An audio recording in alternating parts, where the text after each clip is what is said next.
Welcome to Craig Walker Coaching. My name is Craig Walker, and I help people break free from the paralysis of self-doubt to live the life that they were born to love. My training is Christ-centered, biblically based. It's backed by science. It's endorsed by those who tried it, and they've experienced radical transformation. Now, if you're not a believer, you need to hear me say that's okay. Welcome to my channel. I believe that when you discover how much God believes in you, you will have no problem believing in Him. Well, thank you for joining me today. I hope you'll subscribe to my channel. Click the bell so that you'll be notified when each new video is posted. If you like today's talk, make sure you hit the like button, and don't forget to leave your comments and questions down below.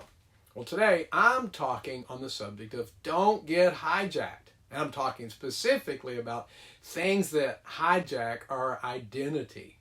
If you find yourself lacking passion for life, and if you're not physically or emotionally ill or grieving a loss, then there's a good chance that, well, your identity has already been hijacked. I'll give you a couple of ways in this talk and in the one that's coming on how to protect yourself over getting your identity hijacked. And so here's the first that I'll give you today. Number one, identify and defeat shame. I say identify shame because, well, I think few people truly recognize and understand shame. Did you know that I discovered the cure for shame before I even knew the name of what I'd cured? Shame, I thought I was dealing with low self-esteem. Shame looks like a low self-image. Shame isn't a low self-esteem. Shame is the root of a poor self-image.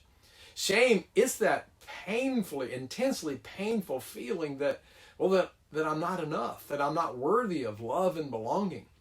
Shame is that feeling that I'm not enough. Shame is that feeling that I'm innately or inherently flawed. Shame, now, it's not the same as guilt. Guilt can be good. That's right. We should be able to say that what I did or what you did, that was wrong, and have a sense of guilt for that. Guilt can make us better because we discover our mistake or what we did wrong, and we correct it and we grow from it. That's healthy. Shame, though, shame is never good.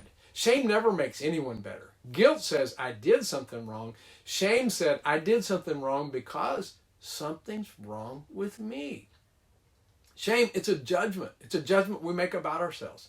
Now, others can try to shame you, but you alone have the power to speak shame over yourselves. We shame ourselves when we receive or we accept judgments that others make about us as true. You know, we say, well, I guess I am lame. You know, when you've shamed yourself, you just feel stuck. Shame becomes that lid that you placed over yourself, and it stops your growth. Shame, though, it's a motivator. That's one of the things that makes it so dangerous. Here's something. This is interesting. Shame is a powerful source of motivation. Did you know that men and women have made fortunes from shame-driven behavior? I have a friend who started a company, and he's made millions. He told me that when he was young, after he graduated from high school, he was getting ready to drive off to college. He had just loaded down his car, and his dad came out and saw how he'd loaded his car, kind of tore into him about how stupid he was and how he'd loaded his car. And then the last thing his dad said to him before he drove off was you will never amount to anything. And then, you know what my friend told me? He said, well, I guess I have that son of a blank to thank because I've made a ton of money spending my life trying to prove him wrong. Shame, it's a powerful motivator. Shame just never motivates anyone in a positive way. Now, I want to talk to moms and dads, you parents, just for a minute. Parents, we can be the worst offenders when it comes to shame. We often try to motivate our children. What we're doing is we're shaming them. We say in a frustrated tone to a toddler, why don't you ever listen to me? Can't you behave even for 5 minutes? You know what we're really saying to our kid is, no, you can't behave even for 5 minutes. Something's wrong with you. We say things like, you know, why can't you be more like your brother? Why can't you be more like your sister? You know what your words just said? You know, who you are, it isn't good enough. Don't be you, be someone else. A father says to a son, don't be a sissy. Quit acting like a girl, or any of the other demeaning, derogatory gender type comments that we make. And it can be equally shameful to say to a daughter, stop acting like a boy. Sometimes we shame our children, though, just by expressing frustration, yelling, using foul language. We shame them with gestures, rolling our eyes, sighing loudly. We shame them when we give our children standards, expectations they just can't meet. We shame them when we praise their results over efforts. Do you know if your daughter does her best and she gets B's and C's and you tell her she should have made A's, you've shamed your daughter. I'm going to give you my description of shame-based parenting. I think shame-based parenting, it's parenting that it just doesn't stimulate belief and confidence in the life of your children. You see, the question that you and I should be asking, it's not, do you believe in your children? That's a great question, but it's not the best question. No, the best question that you and I can ask is, do your children believe that you intensely believe in them? Now, this is vital for us to understand. Shame, it does motivate. It just doesn't motivate in a positive way. I know we've all done it, and God help us. Please help us, Lord, never to do it again. Now, perhaps you're the product of shame-based parenting. For whatever reason, you've let shame hijack your identity. And by the way, how can you tell if shame has hijacked your identity? Well, here's a lot of signs. One, you just feel stuck. Another one, you feel alone. You often feel alone. You live with that pain of not feeling like you're enough, you know? Like, I'm not smart enough. I'm just not pretty enough. Not pure enough. Good enough. I'm not quick enough. I'm not witty enough. Talented enough. Driven enough. I'm not likable enough. Smooth talking enough. Or any of the other not enoughs that you could add to my list. You struggle. You struggle with gossiping. You struggle maybe with jealousy, overspending, anger, selfishness, laziness, workaholism.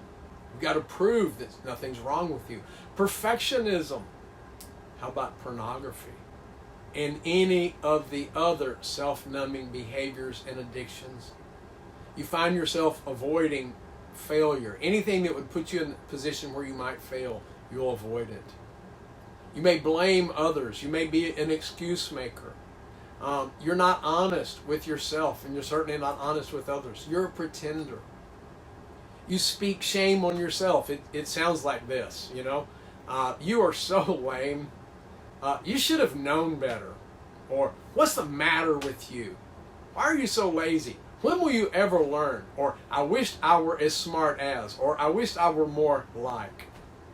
Did you know that shame, and this is a sign, it's always on the lookout for validation. Validation, not that I'm good enough, no, that I'm flawed. And shame always finds what it's looking for. Please hear this. Shame never makes anyone better. Shame makes us worse. Shame is the birthplace of all that is bad. Shame never motivates anyone to be the best version of themselves. Now, let me add this. If you want to dive more deeply into the subject of shame, please check out Brené Brown on YouTube. I'm indebted to her research. I think Brené is probably the world's foremost authority on the subject of shame as it comes, as you know, speaking as a researcher. Brené did a TED Talk on shame, and I think it's one of the most watched TED Talks of all time. I included a link to that TED Talk here in my notes as well, and I hope you'll go and watch it. But listen, my respect for her is off the chain, but you need to hear this. There is one statement that Brené makes that I just can't disagree with more. Brené said we can never get rid of shame. I disagree. I believe shame is universal. I just don't think shame is incurable. Shame came into the world when Adam and Eve ate the forbidden fruit. In the book of Genesis, we're told that at that moment, at the moment they ate, their eyes were open and they suddenly felt shame. Now, there are two things that, as I wrap this up, I want to leave you with. You need to hear these. Here's number one. If you struggle with shame, you're normal. You see, every person born into the world came marred with and marked by shame. Shame is the result of sin, so no one escapes that feeling that they're not enough, that they're unworthy of love and belonging. No one. Because that's true, I want to make a sidebar comment here that every parent needs to hear. I think as parents, we're making a huge mistake. We're trying to protect our child's identity. We're trying to keep their identity from getting hijacked. And so we do things to build up their self-image, their self-esteem. And I'm not saying that's all bad. I'm not. I'm just saying we're making a mistake. Because you can't protect what came to you broken. What needs to happen is your child needs to be healed. Just as you do. Now, here's the second thing. And I say what I did about your child because, well, shame, it is universal. You're normal if you struggle with shame. But here's the second thing that you need to understand. If you struggle with shame, there's hope for you. That's right, there's hope.